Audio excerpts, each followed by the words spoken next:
O anime já começa naquele clima de pura confusão mental que a gente adora. O nosso protagonista abre os olhos e a primeira coisa que ele sente é que o mundo deu um giro de 180 graus e ele caiu do caminhão da mudança.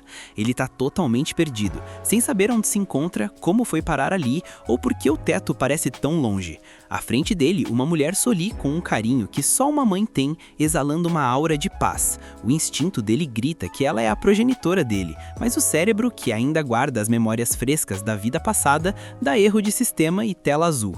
Ele lembra com clareza cristalina que a mãe dele era outra pessoa, com outro rosto em outro tempo. Quando ele tenta fazer um movimento brusco, tipo levantar a mão para entender o que está acontecendo, ele toma o primeiro choque de realidade. A mão é minúscula, gordinha, rosada e totalmente desajeitada.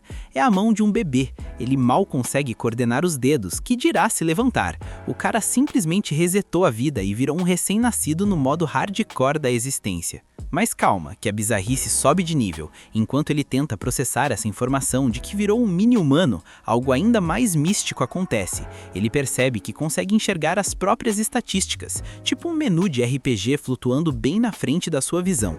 Ele nota que o nível dele voltou pro 1 e que ele está oficialmente sem nome. Um verdadeiro personagem genérico por enquanto. A mãe dele se vira para um senhor de idade que emana uma autoridade que faria qualquer um tremer a base e o chama de Sua Majestade. O Noah, que de burro não tem nada, já saca o cenário na hora. Beleza, reencarnei na elite da elite. O vovô ali é o imperador.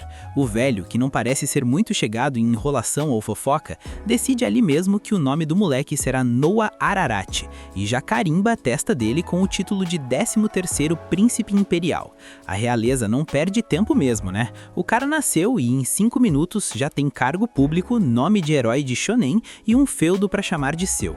O Noah fica em choque com o título, porque ele sabe o peso político dessa parada. Ser o 13º príncipe significa ser um nobre entre os nobres, o topo da pirâmide social de uma nação inteira. Mas o imperador já manda a primeira missão. O feudo do moleque será Almeria. Para quem não conhece o mapa desse mundo, Almeria é a terra onde a galera do Clã da Água faz morada, um lugar estratégico e cheio de recursos. Assim que o imperador termina de falar, o menu de status do Noah brilha como se tivesse ganho um upgrade de luxo. A afinidade dele com o elemento água sobe para E+S. O Noah fica boiando porque ele nunca viu valores como esses em nenhum jogo ou na sua vida passada. O que diabo significa esse S ali? Será que é de super? De supremo? Antes que ele pudesse pensar, o imperador pede para um tal de Cruz, que deve ser o mago mais brabo da corte, mostrar as habilidades do Noah para todo mundo que tá na sala. O Cruz lança um encantamento de revelação e de repente os status do Noah são projetados no ar para geral ver. O susto é geral e o silêncio é ensurdecedor. O valor que o Noah tinha visto antes mudou de novo e agora tá absurdamente alto, quebrando todos os padrões conhecidos. A mãe dele comenta, toda orgulhosa e com os olhos brilhantes, que o poder dele está muito maior do que no momento do parto, o que indica um crescimento exponencial. O Cruz, com uma cara de quem viu um fantasma ou o boleto do cartão de crédito, manda a real. O moleque já despertou os poderes latentes. Todo mundo ali fica em choque total, porque ninguém nunca ouviu falar de alguém que alcance o ranking SS com essa idade, ainda mais um bebê que mal sabe o que é uma chupeta. Noah, percebendo que virou o protagonista apelão da temporada, só aceita que recebeu uma nova chance e que agora é um nobre de elite com um futuro brilhante e perigoso. O Império Mês, onde ele foi cair, é uma nação de guerreiros raiz, situada em cordilheiras brutas e geladas, com uma capital rica que vive uma verdadeira era de ouro. A riqueza lá gera mais riqueza, e a cultura floresce de um jeito resplandecente. O imperador é o patriarca de mais de 10 filhos, todos conhecidos como príncipes imperiais, venerados pelo povo como se fossem semideuses. Damos um salto no tempo, 6 anos depois. Noah agora é um garotinho prodígio e descobriu o segredo do seu sistema de status quebrado. Ele percebeu que as pessoas enxergam o poder dele de um jeito, mas para ele a interface mostra a verdade nua e crua por trás dos números. Para os outros ele é ranking SS, mas para ele aparece um +S maroto. Ele saca que essas adições vêm dos seus subordinados. É como se ele ganhasse um buff passivo por cada pessoa que jurasse lealdade a ele. Por exemplo, o S da água veio de Almeria, o feudo que ele ganhou.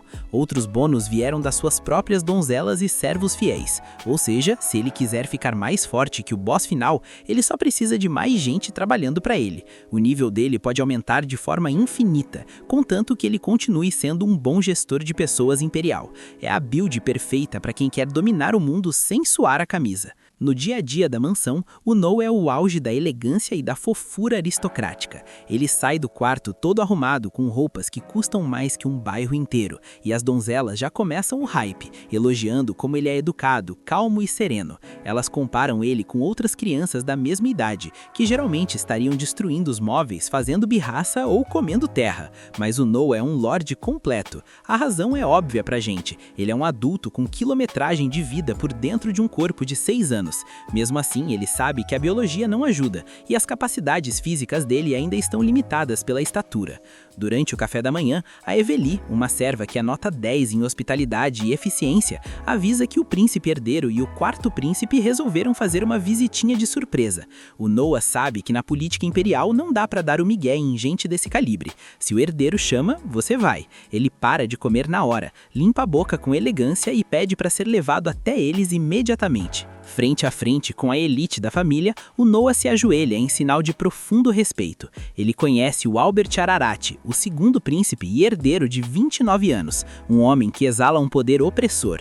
Também tá lá o Henry Darara, o quarto príncipe, que é mais simpático e diz que o Noah, com toda essa educação precoce, um dia vai ser um excelente chanceler pro império. O Noah faz o papel de bom moço, abaixa a cabeça e diz que vai se esforçar para não decepcionar. O Albert, com aquele olhar de quem tá jogando xadrez com a vida alheia, diz que trouxe um presente de aniversário atrasado.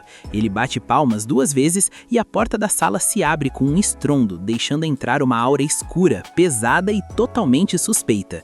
Um homem entra lutando para carregar o que parece ser um caixão pequeno de metal negro.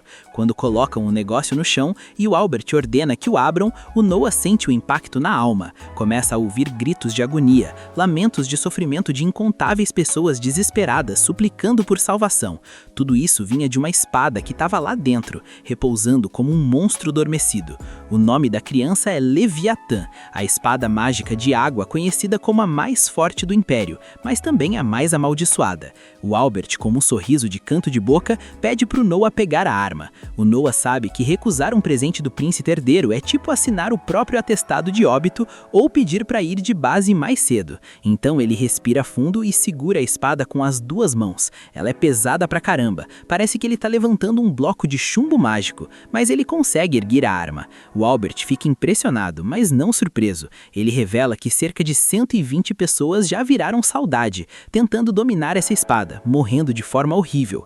O Noah quase entra em pânico e as mãos tremem, mas o Henry intervém para tranquilizar o moleque, explicando que aqueles que não estão destinados a empunhá-la são mortos no momento em que a empunham. Como o Noah ainda está respirando, significa que ele passou no teste. O Albert conclui que alguém com afinidade SS de água consegue segurar a arma sem ser deletado da existência. Mas o Noah percebe a jogada suja. O herdeiro só deu a espada para testar se o irmãozinho ia sobreviver ou virar estatística. É o puro suco de toxicidade familiar.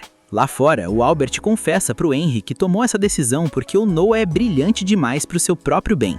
Ele acredita que justamente por ser tão talentoso, ele precisa experimentar o que é ser mordido pelo próprio poder ou pela sua mascote perigosa. Enquanto isso, naquela mesma noite, o Noah percebe que a Zoe, sua serva pessoal, está agindo de um jeito muito estranho, com o olhar perdido e os ombros caídos. O Noah, que tem olho clínico para detectar problemas, pergunta o que tá rolando. A Zoe tenta evitar o assunto, pedindo desculpas, mas o Noah insiste com firmeza, sem dar opção de silêncio. Ela se ajoelha, começa a chorar e revela a tragédia. Houve uma inundação terrível em Dozo, sua cidade natal. A fazenda onde ela cresceu foi varrida do mapa, e a mãe dela, que vive sozinha, agora está sem teto e sem trabalho. Pior ainda, os parentes da Zoe sugeriram que a mãe dela fosse trabalhar no distrito de Luzes Vermelhas, tentando vender a imagem de que ela serviu a um príncipe para conseguir clientes. Noah para o discurso dela na mesma hora. Ele não aceita que o nome dele seja associado a esse tipo de coisa e muito menos que uma serva fiel passe por tamanha humilhação. Ele decide ali mesmo, com a autoridade de um lorde, vai contratar a mãe da Zoe para trabalhar na mansão, ocupando o cargo de responsável pelo portão dos fundos, com um salário generoso de 10 rean por mês. Para você ter uma noção da caridade, isso é muito acima do padrão de mercado para um trabalho tão simples. Ele ainda libera uma casa que estava sem uso nas periferias da capital para elas morarem com dignidade. A Zoe entra em colapso de gratidão e chora baldes. O Noah sabe que se ele deixar uma ex-serva dele se vender nas ruas, o título de 13º príncipe não vai valer nada. Ele resolve o problema protegendo sua honra e ajudando quem merece. Mas o instinto de gestor do Noah não para por aí. Ele chama o seu fiel mordomo, o Dylan, e pergunta se ele estava ciente da inundação em Dozo. O Dylan confirma que sim, e o Noah manda a ordem que deixa todo mundo de queixo caído. Compre o máximo de terras que puder naquela região.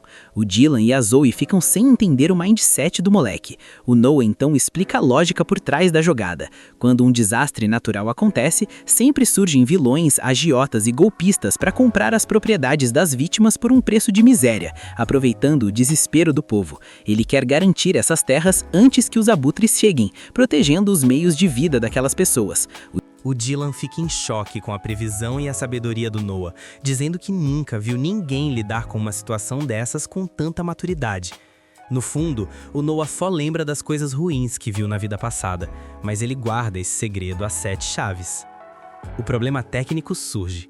O Dylan estima que essa operação vai custar cerca de 700 mil rian. A Zoe quase desmaia com o valor, já que o rendimento anual de um trabalhador comum é de apenas 120 rian. Noah faz as contas de cabeça. Somando os impostos de almeria e os presentes do imperador, ele só tem 500 mil em caixa. Faltam 200 mil. A solução do nosso prota é drástica e perigosa. Ele ordena a venda das terras que ele possui ao sul da capital, terras essas que foram um presente direto do imperador. O Dylan avisa que vender presente de rei sem autorização é um crime contra a família imperial e pode dar um BO gigantesco. Mas o Noah não volta atrás. Ele diz que os nobres têm obrigações morais e que ele está disposto a aceitar a reprimenda do pai se isso trouxer felicidade para o povo. O Dylan, vendo que o moleque tem sangue no olho e um coração de ouro, aceita a missão e agradece sinceramente, revelando que ele também veio daquela região e se sente pessoalmente tocado pela ajuda. Chega o dia da viagem para a inspeção das terras. Enquanto o Noah prepara as malas, o Henry aparece para ver como ele está lidando com a espada Leviatã. Noah se ajoelha diante do quarto príncipe e explica que vai para Dozo. O Henry nota o caixão da espada na carruagem e pergunta se ele planeja usar aquela coisa. Noah admite que sente um poder nela, mas que a espada está quieta por enquanto. O Henry então revela o que descobriu nas suas pesquisas. A Leviatã tem vontade própria e é tipo um cachorro raivoso que só obedece quem ela reconhece como mestre absoluto. Ele avisa, seriamente, se você tentar usar essa arma e ela não te aceitar, você morre no ato. Noah saca que a espada é um desafio de vida ou morte, mas ele não recua. Ele parte para Dozo com seus subordinados e ao chegar lá, vê o cenário de destruição total. A lama tomou conta de tudo. Ele ordena que o Dylan vá direto para o escritório do governo local para comprar as propriedades baseadas nas listas oficiais, já que muitos perderam os documentos físicos na enchente. Noah resolve entrar na zona de desastre disfarçado, acompanhado apenas da Zoe. Ele nota que os tubérculos plantados já começaram a apodrecer na terra encharcada, o que significa que não haverá colheita e a fome vai bater forte. A Zoe tenta impedir o Noah de avançar, dizendo que é perigoso para um príncipe andar naquele lodaçal. Mas o Noah dá um ultimato. Ou você vem comigo agora, ou eu venho sozinho de madrugada. Ela não tem escolha a não ser seguir o patrãozinho. Eles chegam perto de onde o governo está distribuindo comida e resolvem pegar uma ração para inspecionar a qualidade. O resultado é revoltante. A sopa é uma água rala, sem gosto, feita com ingredientes de 5ª categoria e quase estragados. Um idoso local diz que eles têm sorte de ter pelo menos aquilo, mas o Noah ferve de raiva por dentro. Ele acha inaceitável que o Império trate seus súditos dessa maneira. É nesse momento de tensão que aparece o Lord Gary, o oficial do governo local responsável pela distribuição. O cara é a definição de corrupção. Ele olha para aquela lavagem no caldeirão e com um sorriso cínico diz que a comida parece estar excelente. O cozinheiro, que também está no esquema, ri e agradece, dizendo que a parte do leão do Lord Gary já está separada na mansão luxuosa. Noah não aguenta mais ver aquela palhaçada e se aproxima do oficial perguntando na lata se ele está desviando os fundos destinados às vítimas. O Gary cai na risada, achando que o Noah é só uma criança atrevida e sem noção. Ele diz que o trabalho dele é duro e que pegar um pedaço do bolo é um privilégio de quem manda. O Noah avisa que chamar ele de criança é um erro fatal e que lucrar em cima da fome alheia é um crime imperdoável. O Gary perde a paciência, desenvainha a espada e ameaça o Noah, dizendo que insultar um oficial é o mesmo que insultar o governante daquelas terras, o tal de Rowan. Noah, com uma calma glacial que assusta, pergunta se Gary quer saber qual é a sentença para os crimes dele. Antes que o vilão pudesse atacar, o Noah decreta: a sentença é a morte. No exato momento em que ele pronuncia a palavra, a Leviatã voa magicamente para a mão dele. Noah sente o peso do poder e declara que se nasceu forte e rico, é seu dever usar esse poder para proteger os fracos. A espada reconhece a determinação do mestre e emana uma aura poderosa. Noah não hesita e decapita o Gary com um único golpe preciso. Os guardas tentam atacar para vingar o chefe, mas o Noah faz um movimento horizontal com a Leviatã e libera uma energia azul devastadora que abre um cratère imenso no chão, um buraco tão profundo que ninguém consegue ver o fim. Os sobreviventes entram em pânico total e fogem gritando por ajuda. Logo em seguida, o governante da região, Rowan Green, aparece com seus soldados, mas quando ele coloca os olhos no Noah, ele reconhece o 13º príncipe na hora e cai de joelhos, tremendo de medo. Ele explica que é um servo leal da casa do príncipe Henry e pede perdão por não saber da visita real. O povo em volta começa a sussurrar em choque, e o Rowan avisa que todos estão na presença da realeza. Em segundos, centenas de pessoas se ajoelham no barro diante do Noah. Nosso prota não perde tempo com protocolos inúteis. Ele ordena que o Rowan limpe a corrupção, confisque os bens dos comparsas do Gary e reinicie a distribuição de alimentos. Mas com um detalhe: eu quero que essa sopa seja tão grossa que a colher fique de pé dentro dela sem cair. O Rowan aceita a ordem como se fosse uma missão divina, e o povo explode em gritos de alegria e vivas ao príncipe. Quando o Noah volta para a capital, o Albert recebe o relatório de que o irmãozinho não só sobreviveu, como domou a espada lendária que matou centenas de outros. Ele começa a ver o Noah como uma peça muito mais valiosa e perigosa no tabuleiro político. O imperador também convoca o Noah para uma conversa particular. O Noah já entra na sala preparado para levar o maior sermão da história por ter vendido as terras que ganhou de presente. Mas, para a surpresa de geral, o imperador agradece ao filho. Ele revela que as ações do Noah idoso evitaram uma crise humanitária se transformar em uma rebelião, poupando recursos do império. O velho ainda pergunta como o Noah descobriu o esquema, e o prota diz que foi coincidência por causa de uma serva. O imperador ri, sabendo que o filho é um gênio, e pede para ver os status dele de novo. Quando Cruz lança o feitiço, o Noah nota que a Leviatã agora aparece como sua subordinada, e sua afinidade com a água subiu para lendário rank SSS. O imperador fica radiante e pede para o Noah continuar usando seus talentos para fortalecer a nação. A história segue com o Noah visitando a parte comercial da cidade, a Rua Hyde, onde ele ouve falar de uma cantora popular chamada Alike. Ele leva a Zoe junto e percebe que ela se tornou uma serva exemplar. Ao ouvir a música da Alike, o Noah fica encantado. Ele percebe que, embora a técnica dela possa melhorar, a alma que ela coloca no canto é algo que o dinheiro não compra. Mas a paz dura pouco. Um grupo de agiotas brutamontes invade o local para cobrar uma dívida antiga do pai da Alike. O líder do bando é um gigante de 2 metros que tenta levar a garota à força para o distrito de luzes vermelhas para quitar o débito. O dono do bar tenta impedir, mas é jogado contra a parede como se fosse nada. Noah se levanta calmamente, caminha até o palco e dá uma aula de direito imperial. Artigo 2º da lei estabelece que filhos não herdam dívidas de pais. Tentar forçar essa cobrança é um crime punível com prisão ou coisa pior. O agiota perde a linha e tenta pegar o Noah pelo pescoço, mas a Leviatã, que agora está escondida sob a forma de uma pequena adaga na manga do Noah, reage instantaneamente e cria uma barreira de energia que joga os bandidos no chão.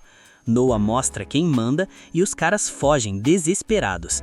O dono do bar fica em choque ao descobrir a identidade do príncipe. Noah elogia a Lick e oferece pagar 25 Rian por mês para que ela possa viver bem, cuidar da mãe doente e focar apenas na sua arte. Ele compra o estabelecimento por 1000 Rian ali mesmo, garantindo que ninguém mais a incomode. A garota chora de felicidade e promete dar o seu melhor. No dia seguinte, a gente já começa vendo Noah sendo preparado pelas empregadas para a visita do governador de Uy, o tal do Dead Marley, que é basicamente o cara mais truta e bem-sucedido dos domínios dele. Aqui o roteiro explica que na família imperial é tradição dropar uns feudos para os príncipes governarem, tipo um tutorial de administração. Os habitantes veneram o príncipe como se fosse um admin único e legítimo do servidor, e o Dead Marley, que nasceu em Armélia, não era exceção. A gente vê o Dead prestando aquele respeito básico ao Noah, mas nosso moleque prodígio já manda ele sentar e ficar à vontade.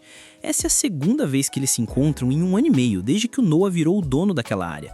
O Noah, direto ao ponto, pergunta como tá o farm no território, lembrando que deixou o cara encarregado de gerenciar as águas de Uy. Mas aí, nosso pequeno percebe que o Dead travou, tipo lag de conexão, e não responde. O Noah, que não é bobo nem nada, deduz que a coisa tá feia. Ele conta pra gente que Uy é uma zona de farm de grãos na curva de um rio gigante, que às vezes resolve alagar tudo. A ideia era estabilizar isso, por isso ele pergunta qual é o BO. O Dead, com aquela amargura de quem perdeu uma ranqueada, responde que ainda não liberaram o orçamento. O Noah acha isso impossível, afinal era um decreto imperial, tá ligado? Mas o Dead interrompe dizendo que o Ministério das Finanças tá metendo o louco e colocando trabas. Sabendo disso, o Noah manda o famoso "siga meus bons". E assim eles chegam no escritório do ministro das Finanças, o Maverick, que tá lá enchendo a pança, tranquilando. O Noah não perde tempo, já manda real sobre a retenção da grana para as águas de Uy. O Maverick diz que tem um grande motivo para isso, mas o Noah já solta o aviso. Se a resposta for "você criança e não entenderia", é melhor nem abrir a boca. Sim, pro tamanho dele, o moleque impõe uma presença absurda. Diante disso, o Maverick responde que, por causa da inundação do ano passado em Uy, Sua Majestade isentou o povo de impostos por 1 ano. E agora o ministério tá cobrando essa economia, entre muitas aspas. O Noah olha pra ele tipo, tá me tirando? E pergunta se ele o toma por otário. Se o imperador permitiu não pagar impostos, é porque não tinha o que arrecadar. Foi um gesto nobre, não um empréstimo. Mas esse gordo inútil do Maverick fala como se a grana existisse. O Noah pressiona de novo, perguntando se ele tá sendo feito de palhaço. O Maverick, suando frio, diz que não é isso, e explica que eles não têm o ouro agora. Aí ele fica nervoso e inventa uma desculpa na hora. Diz que estão construindo a residência de verão de Sua Majestade e querem fazer um palácio com vilas em volta, por isso precisam da verba. Só que o Noah sabe que isso é caô e uma ofensa ao imperador. O Noah confronta o cara na hora por negar dinheiro para evitar inundações só para construir um palácio, perguntando se ele quer fazer o pai dele parecer um imperador sem noção, e manda aquela intimidação básica. Quer que eu troque uma ideia sobre isso com o imperador agora? O Maverick vai de joelhos pedir desculpas na hora. O Noah exige que liberem a grana pra ontem, e o Maverick grita para os subordinados fazerem a transferência. O Dead assistiu tudo de camarote, chocado com como o moleque dobrou o ministro sem nem suar, e admite que sente vergonha por ter recorrido ao título do príncipe, declarando sua total admiração e prometendo voltar pra Uy para tancar as inundações. Lá fora chega um cavaleiro avisando que Sua Majestade quer ver o Noah agora mesmo. Corta para ele se apresentando diante do rei. O pai dele já pede para cortar as formalidades e começa parabenizando pelo que aconteceu com Uy, porque contaram que o Noah amassou o Maverick. Nosso pequeno fica surpreso com a velocidade da fofoca. O rei manda call de que informação é uma arma e ele tem que manter isso sempre afiado. O Noah não entende muito bem, mas diz que só fez o dever dele. O rei avisa que esse dever não é fácil, já que tem muito charlatão e puxa-saco por aí, e poucos conseguem entregar resultado com naturalidade. O pai chega perto, faz um carinho na cabeça do Noah e diz que ele é impressionante para quem só tem 6 anos. Manda ele ficar de pé. Aí ele pergunta se aquela espada ali é a Leviatã, porque parece ter encolhido. Enquanto ele observa, o Noah percebe que a própria casa dele faz parte da rede de inteligência do pai. O rei reconhece o poder do Noah por conseguir controlar a espada. Nosso pequeno lembra daquela vez que quase transformou geral em saudade, mas conseguiu segurar a onda. O pai diz que ele precisa aprender a manusear essa espada logo, por isso o chamou um instrutor. Aqui somos apresentados ao Damien, um nobre mestre espadachim do Império. O rei afirma que não tem ninguém no nível desse cara, então pede pro Noah treinar treinar pesado. O Daemon pede um X1 amistoso ali mesmo, só para avaliar o potencial, não a técnica. O rei aceita de boas e a gente vê os dois frente a frente. O Noah puxa a Leviatã, mas a espada começa a bugar e se agitar. Nosso pequeno entende o recado e parte pro ataque. O Daemon bloqueia fácil, tipo, tente outra vez. O Noah recua e nesse meio tempo, a Leviatã mostra flashbacks dos donos anteriores, e o Noah entende que esses caras eram guerreiros tryhard. Ele se lança de novo contra o Daemon e num movimento rápido consegue desarmar o mestre. Depois disso, o cavaleiro Daemon pede desculpas ao rei, dizendo que não tem nada para ensinar pro príncipe. Ele explica que apesar de ter a força de uma criança, a técnica dele foi suficiente para desarmá-lo, o que prova que ele já manuseia a espada como um mestre e seria insolência tentar ensinar mais.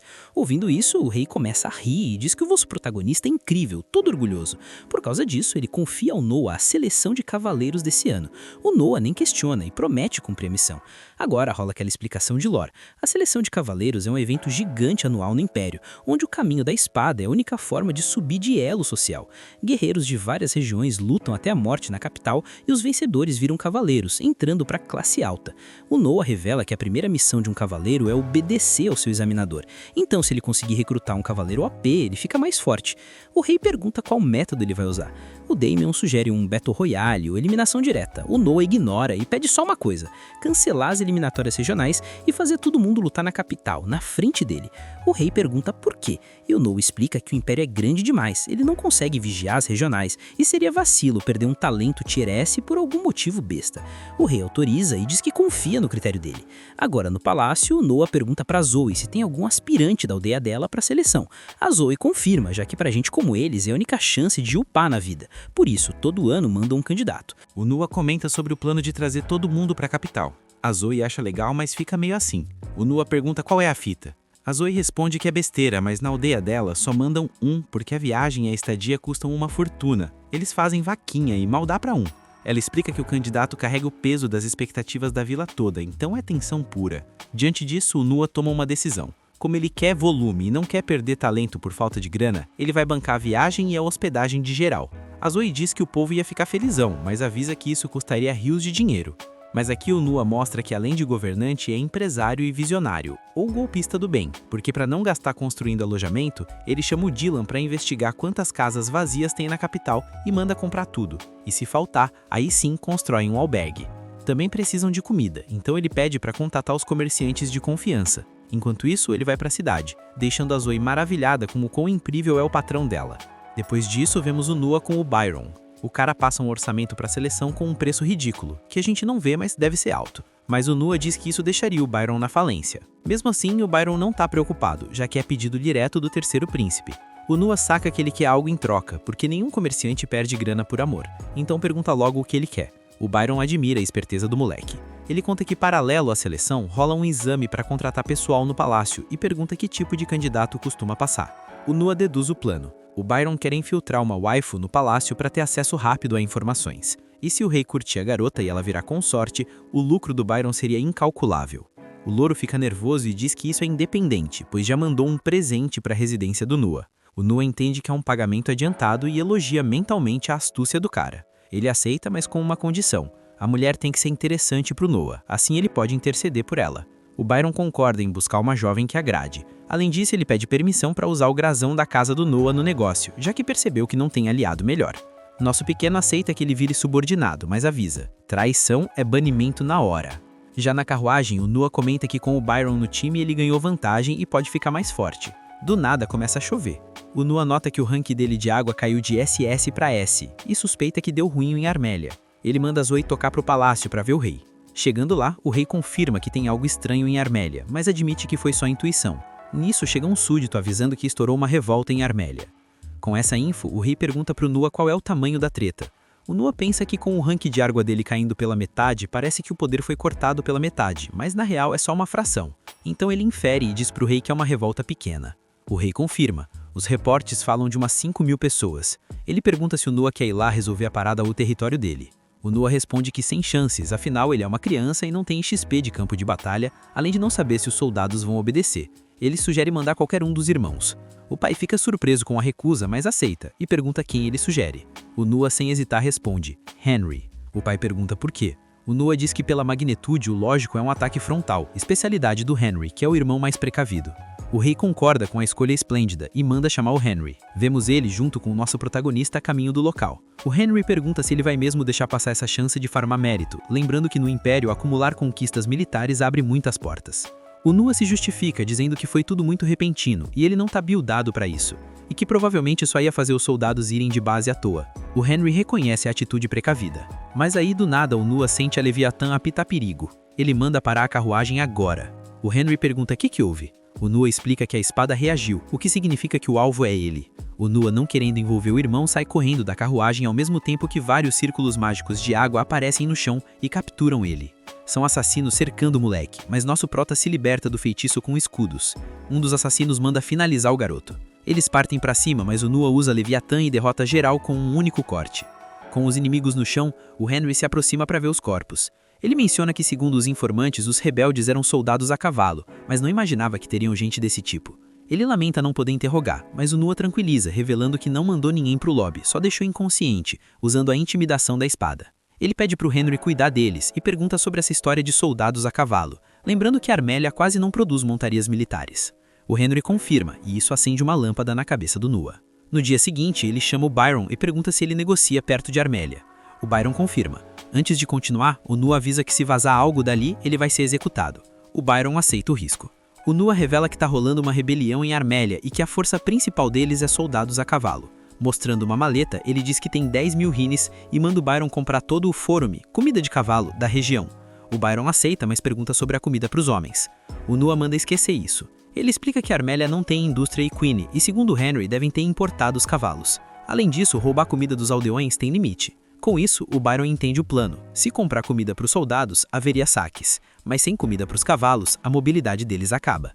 O Nua confirma. O Byron, vendo o olhar sério do Nua, entende a jogada e reconhece a audácia, elogiando o brilho do moleque. Ele sai prometendo começar a operação já. Estando sozinho, o Nua supõe que com isso a batalha do irmão vai ficar no modo easy.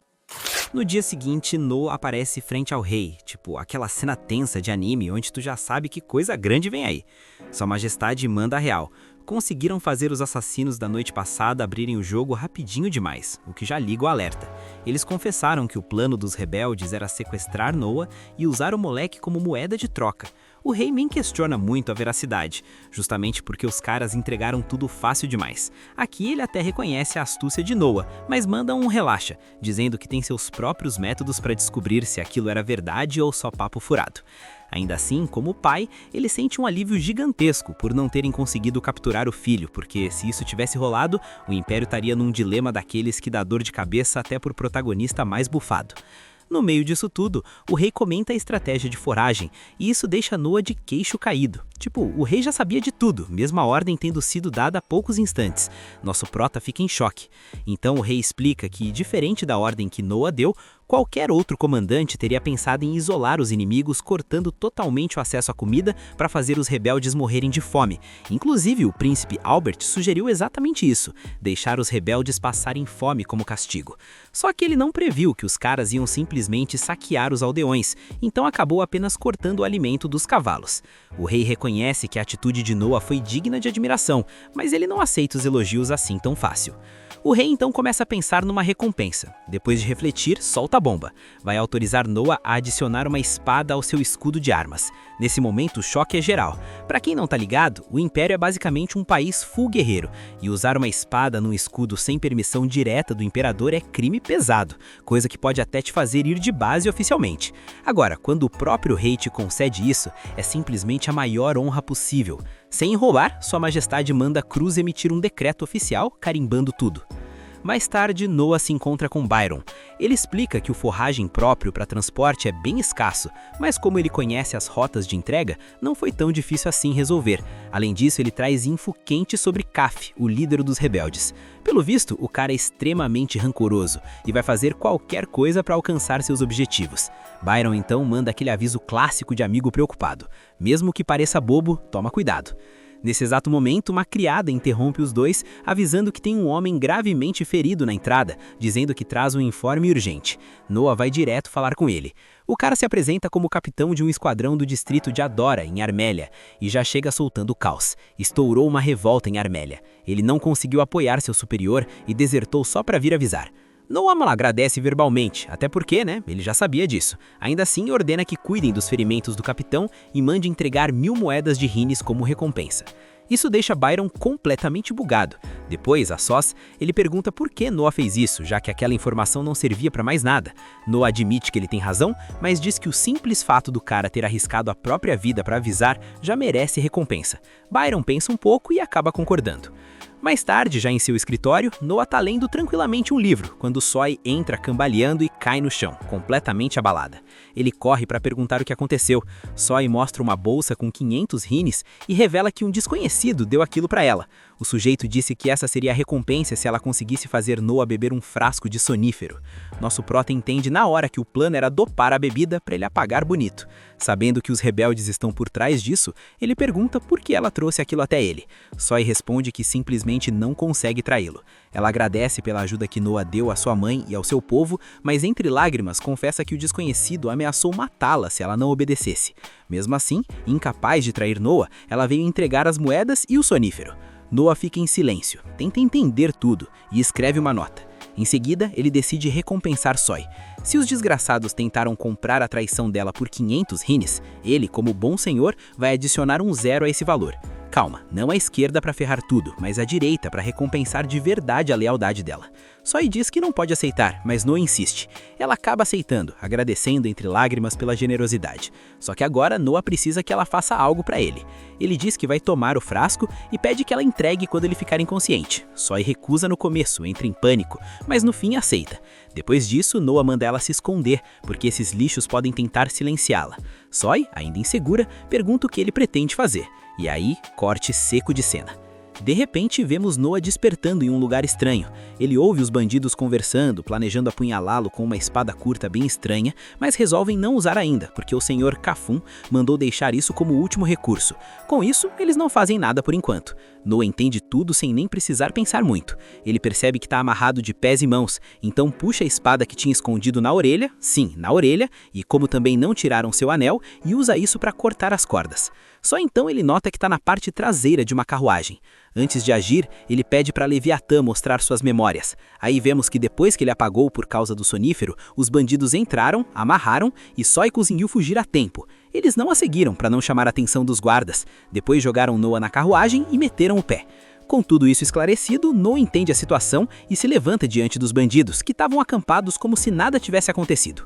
Um deles reclama, perguntando quem foi o idiota que amarrou ele tão mal. Sem medo algum, os caras se aproximam e provocam, perguntando se Noah quer lutar, lembrando que da outra vez seu irmão o salvou, mas agora ele tá sozinho, solinho, sem plotear amor de amigo. Só que Noah responde do jeito mais seco possível. Com um único ataque, ele silencia o falador, que basicamente foi de base instantâneo. O clima pesa na hora. Ele diz que eles são só perda de tempo, porque se deixou sequestrar, achando que ia conseguir informações valiosas, mas no fim das contas, eles não passam de peões descartáveis. Furiosos, todos os bandidos sacam suas espadas e partem para cima dele. Noah simplesmente não se segura mais e vai passando todo mundo um por um, fazendo geral virar saudade sem cerimônia. Quando a poeira baixa, ele vê Zoe chegando acompanhada dos guardas. Noah já pergunta na lata por que ela veio, lembrando que tinha mandado ela se esconder. Zoe responde que ficou preocupada com ele e resolveu vir só por precaução. Mas agora tá ali, completamente surpresa, vendo que o garoto resolveu tudo sozinho, sem precisar de ninguém. Nesse momento, Noah pede pro cavaleiro que tá no comando não encostar nos bandidos, porque aqueles ali também são cúmplices dos anteriores. Só que, quando um soldado vai mexer em um dos corpos, uma espada cai no chão. O cara já ia pegar a arma, mas Noah manda parar na hora e ordena que todos recuem. Graças a Leviatã, ele consegue ver o miasma da maldição escapando de dentro daquela espada. Instantaneamente, Noah reconhece. É uma espada carregada com o rancor do ferreiro que a forjou, ainda vivo ali dentro. Todo mundo fica em silêncio, esperando para ver o que esse monstrinho vai aprontar agora. Noah conversa com Leviatã e pergunta se ele consegue fazer algo. A resposta vem sem palavras. A espada começa a brilhar e libera todo o miasma sombrio acumulado, disparando como um projétil em direção a um lugar distante. Aquilo atravessa as nuvens, corta o céu, sobe até o espaço e em questão de segundos chega ao destino. Sim, atravessando em cheio a testa do sujeito que forjou a espada, que convenientemente era ninguém menos que o líder dos rebeldes. Isso mesmo, o Sr. Kafun foi de base assim em modo sniper espiritual, sem nem entender o que aconteceu. No dia seguinte, Noa já está reunido novamente com o rei. Sua Majestade o parabeniza mais uma vez e pergunta se ele usou sua espada naquela façanha absurda.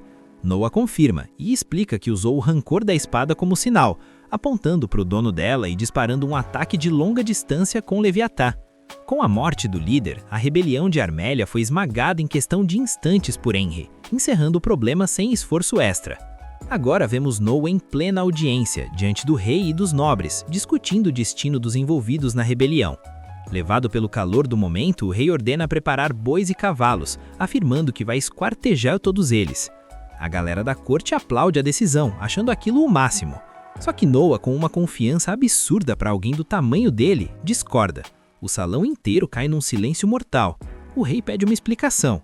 Então, Papi Noa explica calmamente que o castigo deve seguir a lei, e a lei imperial diz o seguinte: pena de morte para o líder, enforcamento para parentes e cúmplices diretos e decapitação para o restante, de acordo com o nível de envolvimento.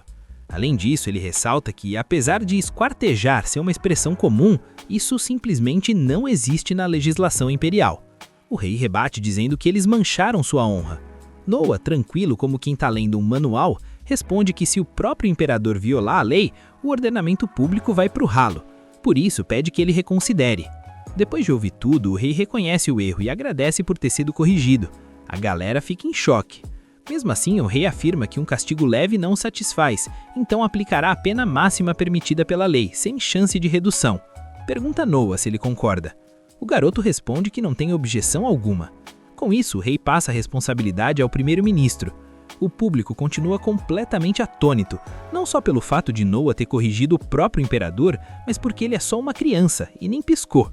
Começam a chamá-lo de gênio enviado pelos céus, um prodígio de verdade. O rei então se levanta e agradece a Noa por impedir que ele manchasse seu próprio nome. Como recompensa, anuncia que vai conceder a ele um título. Diz que qualquer um de seus filhos poderia aconselhá-lo, mas estar certo é uma virtude rara. E para que todos conheçam a sabedoria de Noa, concede a ele o título de sábio. A sala inteira fica fascinada. Noa agradece ao pai, dizendo que é uma honra imensa receber esse título. O rei comenta que gostaria que ele tivesse nascido alguns anos antes, mas o público já está ocupado demais bajulando o príncipe sábio para ligar para isso. Mesmo assim, desejam a ele uma longa vida. O rei então pergunta se Noa já escolheu os métodos que usará para as eleições. Noa responde que já tem algo em mente, mas vai mostrar em outro momento. Mais tarde, vemos Noa tomando chá, cercado por 4 ajudantes segurando baldes de água. O rei está na frente dele e pede que joguem a água. Assim que fazem, o anel de Noa ativa e cria uma proteção perfeita, nenhuma gota encosta nele. O rei explica o método de seleção. Ele vai deixar que o ataquem e decidirá com base em quem mais o impressionar. O rei diz que não esperava nada menos dele. Assim, Noa não vai se cansar muito e consegue aguentar toda a seleção, embora exista o risco de alguém quebrar sua defesa. Mesmo assim, Noa aceita esse risco. Ele ainda revela que está preparado para enfrentar um oponente extremamente poderoso. O rei fica surpreso, mas sorri orgulhoso da coragem do filho, digna de um verdadeiro príncipe sábio. Mais tarde, o rei conversa com o primeiro-ministro. Ele menciona aquele comentário: gostaria que você tivesse nascido alguns anos antes, perguntando se o rei não achou que passou do ponto. O rei apenas sorri e diz que não vê problema algum em ter sido aconselhado ali mesmo pelo próprio filho, que ainda derrotou o inimigo sem nem pisar no campo de batalha. Reconhece, porém, que isso é algo sem precedentes e confirma o que já suspeitava. A espada do Noa tem um poder simplesmente aterrador. Então ele chama o ajudante Cruz para trazer aquilo. O rei explica que, segundo a lenda, o verdadeiro selo de Leviatã jamais deve ser quebrado, mas ele acha que talvez nem o Noa seja capaz de fazer isso. Confiança total do pai, diga-se de passagem. E já chegamos naquele pique com o torneio rolando solto. Se liga que a seleção de cavaleiros é o evento mais hypado do ano no Império Myris. Pra quem não manja, Myris é uma palavra antiga que significa guerreiro, e o lugar faz jus ao nome, sendo a nação dos brabos, onde o único jeito de subir na vida e ganhar cargo alto é no puro mérito militar. Essa peneira de cavaleiros é o que define o destino da galera. O exame sempre atrai uma multidão, mas esse ano o hype passou do limite, porque um dos príncipes decidiu ser o examinador, algo que nunca tinha rolado antes. A galera brotou em peso só pra tentar ver o cara por um segundo, e lá está o nosso protagonista, o Noa, jogando o fino da calma, tomando sua xicrinha de chá enquanto um candidato tenta acertar ele de todo jeito, mas não arruma nada contra o escudo do príncipe. O cara bateu tão forte e de forma tão bruta que a própria espada dele foi de base, quebrou todinha. O público já começou a achar que era perda de tempo, porque ninguém conseguia nem triscar no príncipe sábio. O imperador também tá lá de olho no evento, sentindo que o clima tá muito mais eletrizante que o normal, mas ele tá focado mesmo no resultado. Esse torneio serve pra garimpar talentos e ele tá doido pra ver quem o Noah vai draftar pro time dele. Com certeza vem coisa boa por aí. Outro participante tentou dar um show usando magia, um negócio visualmente absurdo e muito poderoso, mas por mais bufado que fosse o ataque, não fez nenhum risco no escudo do Noah, que continuava lá focado no seu chá. E como o sol já estava indo de arrasta pra cima e a noite chegando, parecia que ninguém ia passar no teste hoje. Porém, ainda restava uma última candidata e a senhorita para bem na frente do nosso príncipe. Dava pra ver que ela estava com o nervosismo no talo, mas tentou manter a pose e quando soltou o ataque, o Noah teve que spawnar o escudo instantaneamente. Só que não adiantou nada, porque a mina simplesmente quebrou a defesa dele. Ela viu que ainda dava pra atravessar e botou mais pressão e força, até que o escudo virou patê, estraçalhado no chão.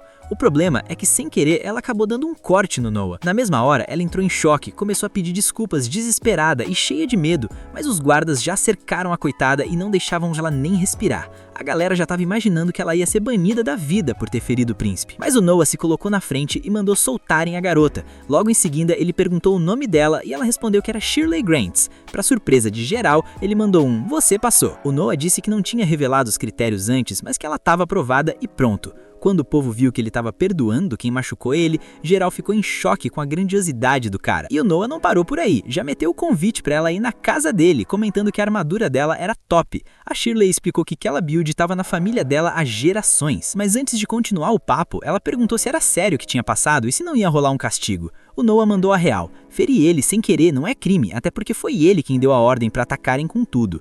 Nesse momento, ele pediu para ela levantar e repetir o ataque. A Shirley ficou meio sem entender nada, mas ele lembrou que um cavaleiro precisa obedecer às ordens de seu mestre. A Shirley pediu desculpas e seguiu o comando, se concentrando o máximo que podia. Ele subiu o escudo de novo, mas dessa vez o ataque dela não fez nem cócegas. A mina ficou bugada e o Noah explicou que se ele quisesse, teria se defendido antes tranquilamente. Ele não foi ferido por acidente e reforçou que o dever do cavaleiro é a lealdade absoluta. Ao atacar ele para valer, ela provou que não ia ficar se contendo por medo do status dele. Ela foi pra cima com sangue nos olhos mesmo depois de ter visto sangue, e isso pra ele é o talento necessário. Vendo a determinação do príncipe, a Shirley ajoelhou e jurou lealdade eterna. Foi um gesto meio teatral, mas o Noah curtiu. Além disso, quando ele checou os status dela, viu que a mina tinha dado um baita buff nos parâmetros dele. Logo depois bateram na porta. O Wood trouxe um médico para dar um check-up no nosso prota e o Noah achou que eles estavam sendo exagerados demais. O doutor avisou que, por sorte, o corte não atingiu ossos nem tendões, o que deixou a Shirley bem mais relaxada. Por outro lado, ela comentou que era bizarro como curavam cortes ali, já que na vila dela nem existia médico.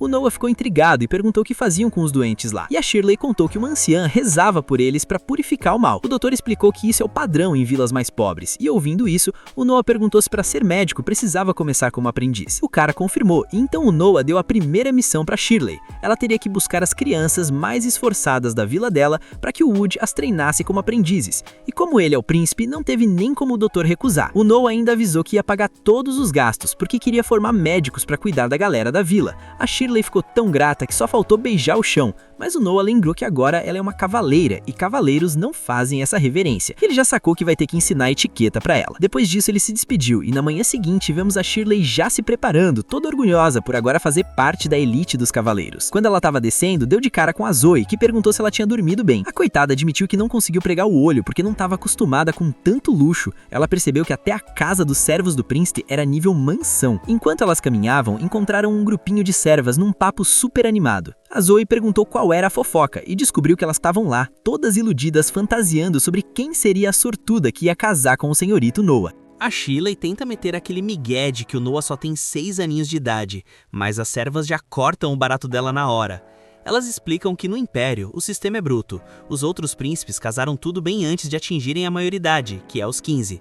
Por causa disso, as fofoqueiras de plantão já estão num hype absurdo, fantasiando com as princesas e garotas mais bonitas de outros impérios que poderiam fechar esse chip. Lá em Armélia, por exemplo, o boato é que tem uma menina da família Anjo que seria a dupla perfeita para o nosso patrão. A Zoe acha isso uma falta de respeito sem tamanho, mas outra menina manda o papo reto. Isso só mostra o quanto o príncipe é popular, tipo um idol de K-pop medieval. O negócio tá tão louco que não para de abrir café na rua em frente à mansão, e o lugar vive lotado de mulheres esperando o Noah dar as caras, só pra ver se ele nota elas. Elas lembram que a Evelyn sempre fala que não existe príncipe mais gente boa que ele no mundo, então é óbvio que a popularidade dele ia estar no teto. Aí as meninas começam a aloprar a Zoe, porque ficaram sabendo que ela começou a treinar magia no off, e já sugerem que ela tem alguma intenção oculta com isso, querendo se destacar pro mestre. A coitada diz que só quer ser útil e servir bem o Noah, mas fica com tanta vergonha que sai fora na mesma hora, o que as outras acham a coisa mais adorável do mundo. Mais tarde, chega um representante dos cavaleiros com o relatório final do evento deste ano. O cara avisa que os novos recrutas são de um nível absurdo e que a Ordem dos Cavaleiros está super agradecida pelo Noah ter dado essa força.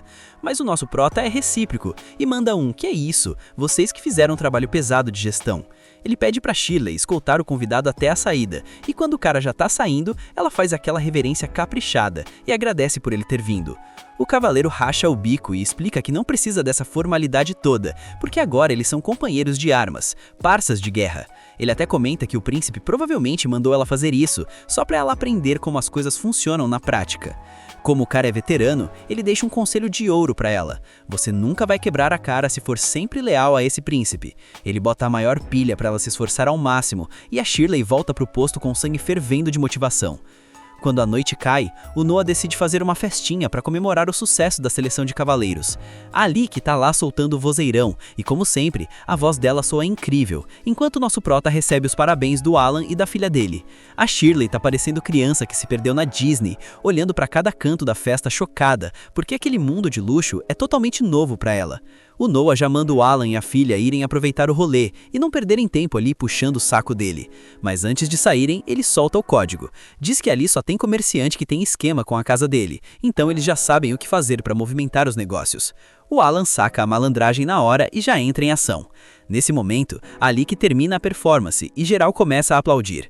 O Noah fica todo orgulhoso vendo que a build de cantora dela tá evoluindo rápido. Mas aí a Zoe aparece com uma carta na mão. Ela tá com uma cara de preocupação, dizendo que nem sabia se devia entregar aquilo, mas que estava endereçada direto pro protagonista. O Noah já vai pro canto conferir o que é. As meninas ficam tensas porque não tem nada escrito no envelope e pedem pra ele ter cuidado porque podia ser uma armadilha ou qualquer coisa perigosa. O Noah tranquiliza elas, porque sabe que com o Leviatã ativado, nada passa despercebido. Quando ele começa a ler, o semblante dele muda e a preocupação bate forte. Parece que ainda tem uns rebeldes teimosos em Armélia tramando alguma doideira. Os caras não se renderam e o Noah não faz ideia do que eles planejam. Mas ele percebe que quem mandou a carta foi o mesmo soldado da última vez, aquele que avisou da rebelião, e o cara se infiltrou no meio dos inimigos para investigar. A Zoe lembra do cara, dizendo que ele parecia admirar muito o Noah, e o prota confirma. Elas ficam impressionadas que o soldado foi por conta própria fazer esse serviço de espionagem, mas o Noah avisa que isso é perigoso demais. Se passar por espião sem ter treinamento, é pedir para virar saudade se for descoberto. Sabendo que o Henry tá naquela área, o Noah manda um mensageiro urgente para tentar parar o cara o quanto antes.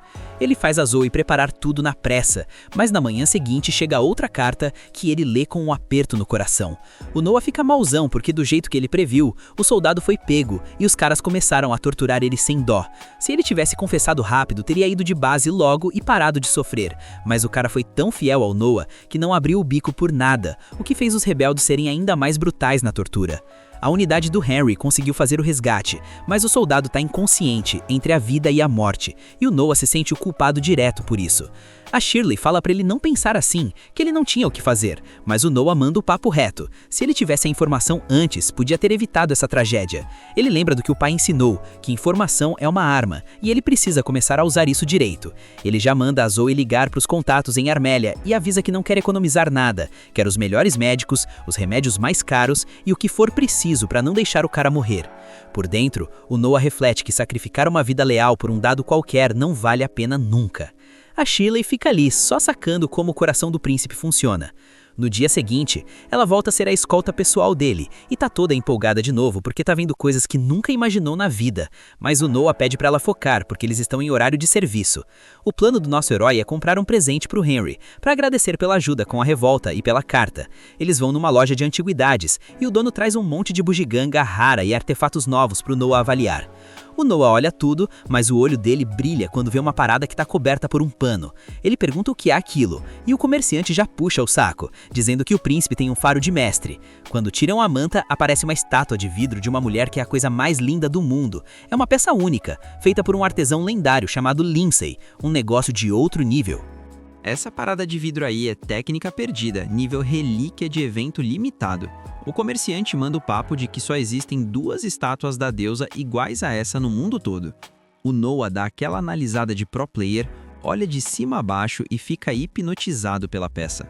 Ele decide levar na hora e pergunta se 10 mil pratas tá suave.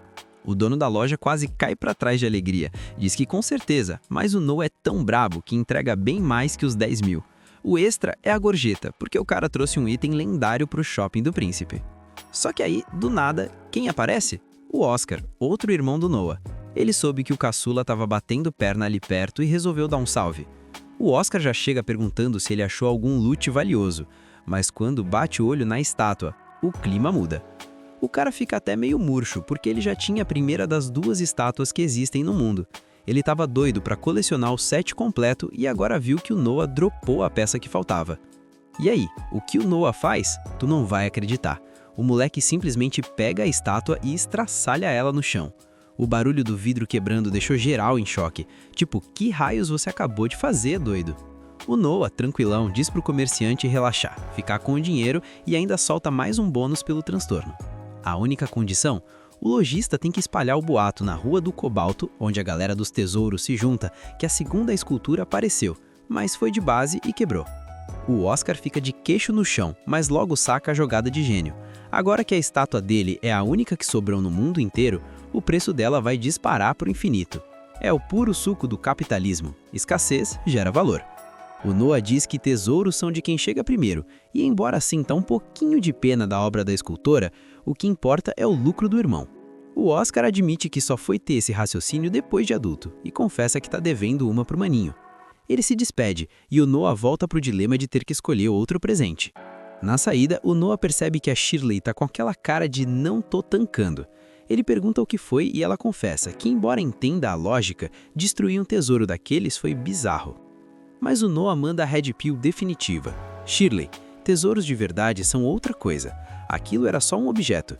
Ele explica que tesouro real é quem arrisca a vida para trazer informação, quem se mata de trabalhar para não quebrar a confiança dele, ou quem jura lealdade e dá o sangue para ajudar por menor que seja o esforço. Ele olha fixo para ela e solta. Os verdadeiros tesouros são as pessoas. Você, por exemplo, é um dos meus tesouros. A Shirley fica sem reação, com o coração errando a batida, enquanto Noah diz que ela aprendeu muito sobre ele nesses dias.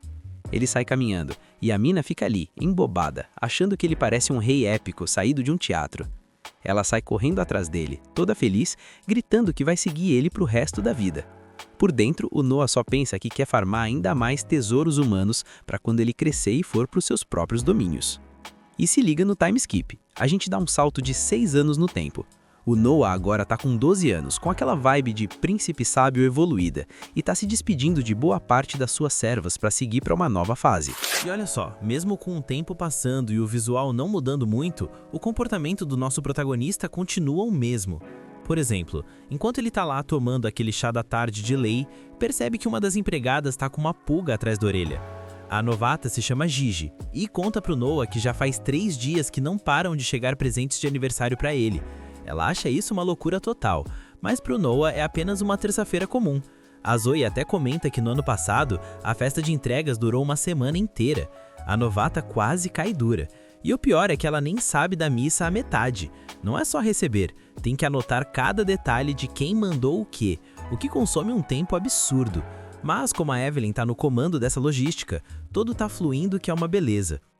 Deixando essa parte social de lado, a história nos confirma que o nosso príncipe sábio agora tá com 12 anos, e em reconhecimento aos seus feitos lendários, tipo domar o Leviatã, o imperador o designou para o Ministério de Assuntos Militares. Ou seja, o moleque tá cuidando das forças imperiais, embora tenha alguém com uma patente maior que a dele no momento. E o nosso prota foi justamente visitar esse figurão, que por acaso é ninguém menos que o Henry. Obviamente, o Noah é super bem recebido pelo irmão, e a galera já o respeita num nível absurdo, chamando ele direto de príncipe sábio. Aparentemente, o Henry mandou chamar o Noah porque queria a opinião dele sobre uma treta específica. Ele mostra que o imperador decretou que um tal de Ray lidere um exército para acabar com uma rebelião na fronteira sul. Aquele lugar tá cheio de bárbaros que estão se aproveitando da diplomacia do império. Então, a ideia é mandar um exército para mostrar quem é que manda e impor a diferença de poder. E o tal Ray que vai liderar essa missão tá ali na frente do Noah. Ele é o braço direito do Henry, admirado por ser um grande guerreiro e ter um dom para estratégia. Sem dúvida, é o cavaleiro mais brilhante a serviço do Henry. Mas o Noah, com aquele olhar clínico, só quer saber uma coisa e pergunta na lata: quantos soldados você tem? O Ray fica tão chocado com a pergunta que hesita em responder. O clima fica tenso, porque na teoria ele só perguntou um número. Mesmo assim, o cara tá suando frio para responder. O Henry até questiona o Noah do porquê desse interesse nas cifras, mas como sabe que o irmãozinho é um gênio, vira pro Ray e pergunta: o que raios você tá escondendo? O sujeito não tanca a pressão e cai de joelhos na hora pedindo perdão. O Henry fica pistola, mas o Noah, mantendo a calma, tenta tranquilizar a situação. Ele explica pro Ray não ter medo. Afinal, o dever de um general é aumentar o número de tropas mesmo. A intenção não é jogar a culpa nele. Normalmente não haveria problema, já que esses números inflados servem como método de intimidação. O Henry entende a lógica. Mesmo que seja mentira, mete mais medo dizer que tem 100 mil homens. Mas então, qual é o BO dessa vez? O nosso prota manda a real. Dessa vez é diferente. O imperador ordenou acabar com eles. Por isso ele perguntou o número real. Ele precisa da verdade nua e crua. Segundo Ray, são apenas uns 2.000 homens reais. O cenário não é bom, mas ele precisa garantir essa cifra. O Noah começa a assinar um papel e pede para o Ray levar ao ministro das Finanças. Ele vai solicitar fundos para mais 2.000 homens como gastos imprevistos, e essa grana vai direto para o Ray. O cara não entende nada, mas o Noah explica. Ele pode ficar com o dinheiro, mas em troca, o Noah não vai aceitar nenhuma derrota. O pobre Ray quase tem um treco, mas entende o recado. O Noah é tão bom na manipulação que o Henry acha que ele está tratando o general como se fosse um cachorrinho adestrado. Depois dessa aula de política, os príncipes saem do local e o Henry lembra que o irmão ainda não pisou num campo de batalha. O Noah confirma, e isso o lembra que apesar de ter 12 anos, suas estatísticas físicas ainda estão no nível 1. Ele supõe que seja por causa das normas da família real. Acontece que muitos filhos da realeza morrem cedo. Oficialmente dizem que é doença, mas a realidade é mais cruel. Rola muito envenenamento nas disputas de poder internas. De qualquer forma, a vida de um herdeiro é sagrada. Sem ordem imperial, príncipe não vai para a guerra até crescer. O Henry diz que agora, com 12 anos, ele precisa de experiência para ganhar prestígio antes de assumir suas terras. O Noah diz que topa, mas só quando o imperador der o ok. O Henry concorda, até porque com aquela espada mágica, o moleque não vai passar sufoco. Noah, curioso, continua perguntando qual foi a primeira batalha do irmão, mas a conversa é cortada por uma garotinha correndo desembestada, parando bem na frente da carruagem e fazendo tudo frear bruscamente. Outras crianças vêm atrás, fugindo de uns vândalos que estão na cola deles. Os bandidos tratam as crianças como brinquedos, dizendo que correr é inútil, enquanto os pequenos só imploram por ajuda. E como sempre, os NPCs ao redor não fazem nada. O Noah desce e manda pararem. Os ignorantes mandam o anão não se meter. Mas o Noah, com a maior calma, pergunta se eles têm registro ou certificado para aquele negócio. Ele quer saber porque, segundo a lei, tráfico de pessoas sem registro é crime grave. Os vândalos ficam bravos e mandam o "toma aqui teu registro", tentando agredir o garoto. Mas o nosso prota, com uma delicadeza ímpar, invoca a espada e começa a derrubar um por um. A destreza é tanta que a galera em volta acha que ele é um mestre espadachim e se pergunta de onde saiu esse prodígio. O Henry também acha o trabalho esplêndido e as crianças olham com pura admiração. O Noah se aproxima para confirmar se eram traficantes e, chorando, um deles diz que queriam vendê-los por uma fortuna. Antes que o papo continue, aparece um senhor com uma cara muito feia e desagradável, dizendo que é uma honra conhecer o príncipe sábio, mas que já deu. Ele conta na maior cara de pau que ganha a vida negociando jovens e que não vai dizer o nome, mas deixa claro que é um dos homens a serviço de Gilbert, o primeiro príncipe. Noah analisa a situação. O cara parece saber quem ele é, e se tá usando o nome do irmão mais velho como escudo para mandar ele não se meter, pode ser verdade. Isso coloca o Noah numa sinuca de bico. Com tanta gente assistindo, o velho nojento sugere que ele faça vista grossa, para não causar alvoroço. Noah pergunta se o Henry conhece o sujeito, e o irmão diz que não. O velho descarado ia abrir a boca para dizer que é normal não o conhecerem, mas aí a espada Leviatã ativa sozinha. E o sujeito apaga na hora. Aproveitando a deixa, o nosso prota fala pro público: esses caras se passaram por subordinados do primeiro príncipe. Podem enganar quem quiserem, mas não a mim e ao meu irmão. A multidão entende que era o impostor e começa a se perguntar quem é o garoto. O burburinho rola e reconhecem ele como o príncipe sábio, o benfeitor da cantora Alei. Vendo que é realeza, a poeira baixa. Noah manda prenderem os homens e levarem para a mansão do primeiro príncipe, sob a acusação de manchar o nome dele em público. Enquanto isso, ele vai cuidar das crianças. Mais uma vez, o Henry acha que o Noah resolveu o problema de forma genial. O Noah fica aliviado que funcionou, porque se eles realmente trabalhassem para o Gilbert, não daria para eliminar assim fácil. Mas se ele não fizesse nada, confirmaria que o Gilbert está envolvido com tráfico de escravos. Tratando-os como impostores, ele joga a bomba no colo do Gilbert, que vai ter que se livrar deles. O Henry acha o irmão meio doido, mas muito inteligente. Depois disso, os dois vão comer um filé que parece estar uma delícia. Mas a paz dura pouco. O Dylan chega com uma mensagem do primeiro príncipe. O Henry pergunta o que rolou, e o Noah conta. Gilbert agradeceu por capturarem os impostores. Disse que os interrogou e que estavam usando o nome dele falsamente. A intenção era entregá-los à justiça, mas num momento de descuido, todos tiraram a própria vida. Henry e Noah sacam na hora. Noah fica bolado porque valoriza a vida e sabe que o irmão entende o recado. O Gilbert basicamente fez uma queima de arquivo. Noah fala sem rodeios. É óbvio que o Gilbert estava por trás da rede de tráfico de escravos. Henry concorda, lembrando que o irmão mais velho anda obcecado por comprar lojas e terras. Tudo parece banalidade, mas o Noah teoriza que é falta de opção. O Gilbert é primogênito, mas é filho de uma concubina, então nunca será imperador. Talvez ele busque desabafar a frustração ou achar algo que substitua o trono. Por isso os negócios escusos. O Henry, que já vive impressionado com o irmão caçula, acha incrível ele deduzir tudo isso. O Noah acha óbvio, mas agradece. Quanto às crianças, nosso prota garantiu que ninguém mais vai poder vendê-las. Agora são livres. Mas vendo a reação delas, Noah pergunta se tem para onde ir. A resposta é triste. Não. Um foi vendido para pagar a colheita, outro para pagar o enterro da mãe. Pais terríveis. Noah sabe que se devolvê-los, serão vendidos de novo. Então ele diz pro Dylan que vai assumir a responsabilidade. Vai arrumar teto, trabalho e educação para quem quiser estudar. O Dylan diz que é o de sempre, vindo do Noah. Uma das meninas pergunta se ele vai comprá-los, e o Noah nega. Eles podem ir embora quando quiserem. A única coisa que ele não tolera é traição. As crianças nem entendem o conceito direito, mas o Dylan, aquele velhinho gente fina, diz para agradecerem e servirem de coração. Todos agradecem em uníssono. Vindo isso, a Shirley lembra que pro Noah gente é tesouro. Na manhã seguinte, Noah chama a Evelyn. Ela achou que era sobre os presentes de aniversário, mas o papo é sério. Ele entrega uns papéis importantíssimos, a nomeação dela. A partir de agora, ela vai governar uma pequena zona de Armelia. Com isso, ela vira funcionária de pleno direito. A Evelyn fica feliz, mas nem tanto. Governador é muita responsa e um salto na carreira, mas ela quer continuar servindo o senhorito dela, não quer se separar. Noah insiste, dizendo que observou o potencial dela por anos e que é um desperdício ela só servir chá. Se ela mandar bem como governadora, prova que o Noah tem bom olho para talentos. Evelyn se sente honrada e sai toda contente com a missão. A Shirley, que tá sempre na cola do prota, vê que ele é incrível. Ela ia comparar ele com o primeiro príncipe, mas o Noah a corta, dizendo que tem coisas que a gente não fala em voz alta.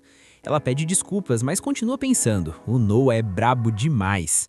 Pouco tempo depois, o nosso prota se reúne com o pai, o imperador, que já tá sabendo que ele protegeu a honra do Gilbert. Noah diz que foi coincidência e só prendeu quem quebrou a lei, mas por dentro sabe que o irmão mais velho é astuto. Em vez de esconder, fez parecer que não tinha nada a temer. O imperador, testando o filho, pergunta qual a punição para tráfico ilegal. Noah recita o Código Penal. O líder perde o braço dominante e os outros vão para o serviço militar obrigatório. O imperador confirma com o ministro e fica todo orgulhoso do garoto. Ele pergunta como foi o confronto, sabendo que os bandidos tentaram reagir. Noah diz que conseguiu se defender. O pai sabe que perguntar se ele tá bem é bobagem, e, sendo honesto, diz que se fosse ele disfarçado, teria dado uma surra neles. O ministro alerta: Majestade, isso seria crime de lesa majestade, punido com pena capital. Todo mundo ri da piada, mas o Noah manda o nerd emoji. Na verdade, não. Se a identidade do monarca é desconhecida, a lei de lesa majestade não se aplica. Seria agressão comum. O silêncio reina, todo mundo gela com a correção. Até o Noah percebe que foi longe demais com o tecnicismo. Faltar com respeito ao imperador é tenso, e ele pensa que devia ter ficado quieto. Ele até tenta se desculpar, mas o pai começa a rir alto e diz pro ministro: "Ganhei a aposta." Aparentemente, eles apostaram para ver se o Noah defenderia a lei cegamente, não importando quem estivesse na frente. Foi só um teste. O imperador levanta e solta a bomba. Noah agora é o novo ministro da Justiça. A galera ao redor entra em choque e começa a ovacionar. Príncipe Ministro da Justiça. O pai tá explodindo de orgulho. Noah vai visitar a lei pensando que só respondeu o óbvio, mas acabou ganhando um cargo absurdo. Ele não sabe se tem algo mais por trás, mas deixa pra lá quando a lei começa a cantar. A voz dela tá incrível. Enquanto isso, vemos os bastidores. A Evelyn se despedindo da Zoe, Shirley treinando, as crianças comendo bem e o Gilbert, o Gilbert tá espumando de raiva com novos planos malignos. Por fim, o imperador recebe uma confirmação que o deixa triste. Ele pede pro ministro cuidar disso. Mais tarde, a gente vê o nosso prota finalmente chegando para bater ponto. O local é o Ministério da Justiça, e é logo de cara que ele conhece o Vini, ou o Vini pros íntimos, o vice-ministro. O cara tá só um degrau abaixo do nosso protagonista no organograma, mas como o Noah é muito jovem, o Vini não bota muita fé que o moleque tem talento. Por isso, ele já pede pro Noah fazer um resumão do que veio fazer ali. O Vini explica que o trabalho envolve duas buchas principais: coordenar todos os tribunais do Império e processar os crimes que rolam na capital. Além disso, em casos pesados, como a rebelião de Armeli, a tradição manda que o ministério ou o próprio imperador julguem crimes de alta traição. Resumindo, eles também funcionam como um tribunal convencional. O Noah, sem perder tempo, pergunta na lata quanto eles recebem de suborno. O Vini tenta meter o louco dizendo que não faz isso, mas o Noah deixa claro que não tá ali pra punir, só que é real. O Vini percebe que não dá pra enrolar o príncipe e abre o jogo. Ele é um dos que menos aceita propina, tirando só uns trocados por ano. Ele tem princípios, ao contrário dos subordinados que faturam 10 vezes mais. Curioso, o Noah questiona esses princípios, e o Vini explica que nunca aceita grana em caso de homicídio porque o risco de ser pego é alto e vingança de parente é coisa séria. Ele só aceita quando a sentença é aquela zona cinzenta. O Noah vê potencial no cara e lança a braba. Assina um tratado garantindo que se o Vini tira 500 renes por fora, ele vai pagar 5.000. O cara vai ganhar 10 vezes mais, mas com uma condição: 0 suborno enquanto o Noah estiver no comando. O imperador tá de olho e o Noah não quer falhas. O Vini finalmente entende por que o moleque ganhou o título de príncipe sábio aos 6 anos e aceita, prometendo trabalhar só pro Noah. O prota até checa os status do Vini e vê que o cara foi honesto, já que a lealdade mudou na hora. Quando a noite cai, o Noah se reúne com o irmão dele, o Oscar, que preparou uma festinha para comemorar o novo cargo de ministro da Justiça. É uma conquista e tanto, já que depois do Aimee, o Noah é o segundo príncipe a virar ministro em 50 anos de reinado. O Oscar tá todo felizão, mas percebe que o Noah tá meio desconfiado. O nosso prota questiona por que nomearam 2 príncipes ministros tão em sequência. O Oscar brinca dizendo que é porque ele não é fofo o suficiente, mas o buraco é mais embaixo. A nomeação do Henry fez sentido por ter sufocado a rebelião, mas o Oscar não tem esse currículo. Parece favoritismo, mas o Noah sente cheiro de treta. Ele lembra o Oscar da época em que o Império quase foi de base porque o sucessor era decidido no nascimento, o que criava um bando de príncipe vagabundo focado só na farra. O sistema mudou para evitar isso, dando terras e educação para cada um. A dúvida do Noah é: será que nomear eles como ministros não é um teste para substituir o príncipe herdeiro? O Oscar sente o peso da conversa e percebe a gravidade. Se fosse só carinho do pai, beleza, mas se for para substituir o herdeiro, o clima vai pesar. E para confirmar a teoria, um informante chega avisando que o imperador vai nomear o Noah como ministro das finanças no dia seguinte, ou seja, o treinamento é real. O que vai acontecer com o Albert? Ninguém sabe, mas o Oscar propõe um brinde à intuição afiada do irmão. Só que, paralelo a isso, o caos se instala. Um batalhão de soldados chega prendendo geral, criando um tumulto absurdo. Corta para a cena do braço direito do imperador, informando que prenderam 167 pessoas, incluindo um tal de Kids. O plano dessa galera? Obrigar o imperador a abdicar para virar emérito e forçar a subida do príncipe herdeiro ao trono. Eles confessaram tudo, o que deixa o imperador numa bad vibe tremenda. Pô, são 50 anos de reinado e ele não entende a pressa dessa galera. O conselheiro lembra que ainda não tem prova direta contra o príncipe herdeiro, mas é óbvio que tem dedo dele. O imperador decide não atacar o Albert por enquanto, mas manda executar o tal de Kidista e encerrar o assunto. A noite tá amarga, e o imperador pergunta sobre o Oscar. O conselheiro conta que o Oscar já sabia da jogada e que o Noah estava junto, deduzindo tudo. O imperador começa a rir, impressionado com a genialidade do Noah, que está há anos-luz à frente do Gilbert e do Albert. Agora ele precisa decidir quem tem estofo para ser o sucessor: Henry, Oscar ou Noah. O teste começou. No dia seguinte, como ministro da Justiça, o Noah tem a batata quente na mão: ditar as sentenças. O Vini explica que os presos são todos ligados ao Albert, confidentes, ex-tutores, cavaleiros. Qualquer um que olhe de fora vê que é uma insurreição do príncipe herdeiro, ou seja, traição pura.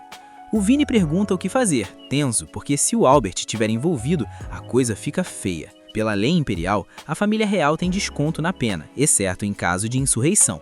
Se um real trama contra o trono, ou sabe da trama e não denuncia, a pena é ser esquartejado. E com tanta gente próxima envolvida, é impossível o Albert não saber de nada. Se o Noah não jogar as cartas certas, o irmão dele vai rodar. E não é por amor fraterno, é porque executar o herdeiro pode abalar as estruturas do império. O Noah pergunta se o pai deu alguma ordem, e o Vini diz que ele mandou seguir a lei à risca. O Noah entende o recado e prepara a sentença. Depois de decidir, ele vai falar com o pai. A sentença é cirúrgica. Só detidos vão pagar o pato.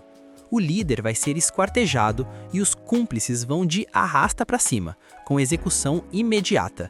O imperador encara o filho e saca a jogada. Ao limitar a sentença aos que já estão presos, o Noah blinda o Albert por enquanto, evitando que alguém abra o bico e implique o herdeiro numa traição que destruiria a estabilidade do reino. O Noah seguiu a lei, mas com malandragem política. O pai fica orgulhoso, manda ao Cruz, aquele cara que sempre aparece mas a gente nunca lembra o nome, aumentar o salário do Noah em 1000 rines. O Noah sabe que não é pelo dinheiro, é um sinal de que ele fez o certo em não envolver o irmão ainda. O imperador pede para ele se manter forte, porque espera grandes coisas dele. O Noah volta para o trabalho, mas a paz dura pouco. A Shirley, sua assistente, avisa para ele sair vazado porque tem corpos na entrada. Um guarda moribundo avisa que tem intrusos lá dentro. O Noah tenta pedir reforços, mas percebe que a coisa é coordenada. Ele manda a Shirley trancar tudo. Ninguém entra, ninguém sai, nem se for príncipe. A Shirley obedece e o Noah entra no modo berserk. Ele encontra um cenário de guerra, soldados abatidos e o invasor executando um prisioneiro. O Noah parte para cima, imobiliza o cara e impede que ele se suicide. Outros invasores aparecem e atacam em grupo, mas o Noah tá com a gameplay em dia e derruba geral, garantindo que fiquem vivos.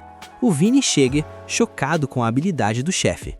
O Noah pede o relatório e descobre que mataram todos os detidos da insurreição, ou seja, queima de arquivo. Esses invasores são os limpadores do Albert. Aí o Noah toma uma atitude insana. Ele pega a espada e se corta feio. O Vini fica em choque, mas o Noah explica a lógica. 4 homens feriram um príncipe. A pena para isso é morte imediata. Ele criou um pretexto legal para executar os assassinos na hora, sem precisar de julgamento demorado. O Noah é atendido e o Vini, agora entendendo a jogada de mestre, fica admirado e ao mesmo tempo puto com a burrice do Albert em tentar uma jogada tão arriscada. Passa um tempo e o Noah, todo remendado, é chamado pelo imperador. O pai se desculpa, sabendo que o filho está com a barriga aberta e dispensa a reverência. O imperador diz estar envergonhado pelo fracasso da segurança, mas comenta com sarcasmo que os invasores deviam ser monstros para ferir alguém como Noah. Ele sabe que o Noah se auto-sabotou. O Noah responde com filosofia. A força não é só espada, a mente também conta. O pai se derrete de orgulho. Diz que se todos fossem como Noah, a vida seria fácil. Ele leva o filho para caminhar e manda a real. De cada 10 grandes monarcas, 9 mancham a reputação no final. Ele não quer entrar para a história como o velho senil que sofreu o golpe do filho. Ele percebeu que não confia mais no Albert, mas deserdar o cara agora seria um escândalo para o final do seu reinado. O Noah, aproveitando o momento, pede um favor. Como ele, o Henry e o Oscar são novatos, vão cometer erros. Ele sugere criar um cargo acima deles para coordenar tudo, o príncipe primeiro-ministro, e sugere o Albert para o cargo. O imperador fica pistola de início, achando absurdo, mas o Noah explica a malandragem. O Albert já esperou 35 anos. O cargo seria simbólico. O imperador manda em tudo, e os príncipes ministros teriam acesso direto ao rei, podendo pular o Albert se precisarem. Basicamente, é um cargo de enfeite, um placebo para o ego do Albert, para ele não tentar outro golpe, e a história registra tudo bonitinho. O imperador acha a ideia genial, resolve o conflito, acalma o herdeiro e protege o legado. Ele aprova na hora. O imperador, emocionado, diz que o filho deveria ter nascido antes. O Noah fica feliz, vendo que o pai é um governante de respeito, que merece um final digno nos livros de história. Como recompensa, o imperador diz que dinheiro é pouco e leva o Noah para a Câmara do Tesouro. O lugar é meio assustador, mas cheio de coisa rara. O imperador diz para o Noah escolher o que quiser. O nosso protagonista usa a Leviatã como radar de lute, que aponta para uma caixinha pequena. O problema é que assim que ele abre a caixa, ele é engolido por chamas. O nosso querido Noah não estava apenas treinando, ele estava travando uma batalha mental e espiritual dentro da própria consciência. Sabe aquele momento em que você sente que tem algo a mais dentro de você? Pois é, o Noah se deparou com um novo espírito, e o bicho era folgado. Não era um fantasminha qualquer, era uma entidade com consciência própria, muita marra e uma vontade absurda de dominar o corpo do nosso protagonista. O cara tentou crescer para cima do Noah, mas ele esqueceu de um detalhe: o Noah não é qualquer um. Ele olhou para o espírito, que exalava uma aura de fogo absurda, e percebeu na hora que ele era um irmão de alma do Leviatã. Tinha a mesma pegada de poder antigo. Só que o Noah, com aquela calma de quem sabe que é o dono do servidor, mandou a real. Parceiro, você tá na minha casa, sob as minhas regras. Se você quer mandar, escolheu o hospedeiro errado.